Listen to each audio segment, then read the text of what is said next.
Hello, my name's Claire Moulton. I'm the publisher at the company of Biologists, and I'm going to give you a brief introduction to Transformative Journals. Plan S is an open access initiative that's come into play from the 1st of January 2021 for some Coalition S funders. Hybrid journals are specifically targeted for change, and Transformative Journal status is one way to ensure that your hybrid journals are compliant for your Plan S authors during the transition period, January 2021 to December 2024. I thoroughly recommend looking at the Plan S website, where there's more information about transformative journals and the guidelines are updated from time to time. A transformative journal has publicly announced a commitment to transition to full open access as soon as possible and no later than when 75% of its research content is OA. In addition, the journal must gradually increase the share of open access research content year on year, and there are two ways of determining your target. One is that you need to have at least 5% point increase in absolute terms. For example, moving from 10% OA to 15% and from 15% to 20%. The second route is that you also have to grow by at least 15% in relative terms. This generally applies at higher percentages of open access and means that you have to show 15% growth in the number of open access articles that you're publishing year on year. Confused? I'm not surprised. You have to choose whichever of those targets is the greater, and the best recommendation is to go to Plan S website, find the Transformative Journal calculator. You put in the numbers for your journal, it will calculate the two different routes to produce targets, and then you choose the higher one as your target for the coming year. You also need to produce an annual public report on your progress so that Plan S and other parties can see how well you're transitioning towards open access.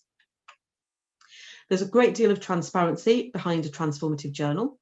For example, transparent pricing, so that institutions purchasing a subscription to a transformative journal know that they're only paying for the remaining subscription content and avoiding any perception of so-called double dipping. There's also transparent metrics around your editorial services, such as speed to publication and acceptance rates, and how those different types of service contribute to the charge that you make for open access publishing. You also need to produce comparative metrics for open access articles compared with your subscription content in terms of usage, citations, and the online attention in the form of altmetrics. So how and why do you go about this? On the Plan S website, you'll find a list of compliant transformative journals. It's a good way to check out what other journals have done along this route and what they're reporting. There's a link to apply for transformative journal status. We have to provide lots of information about your journals as you start the transformative journal journey. Then there's the all-important transformative journals reporting package, which will explain a lot of what I've been talking about in more detail. There's a transformative journal checklist that tells you what you need to do, a calculator to help determine which of the targets you're aiming for in the coming year, and there's an annual report template. Your rewards are that you'll be providing a compliant route for your Plan S authors, and at the same time you'll retain author choices for those authors who are not yet ready for compulsory open access during this transition period 2021 to 2024, and it provides a positive path towards open access.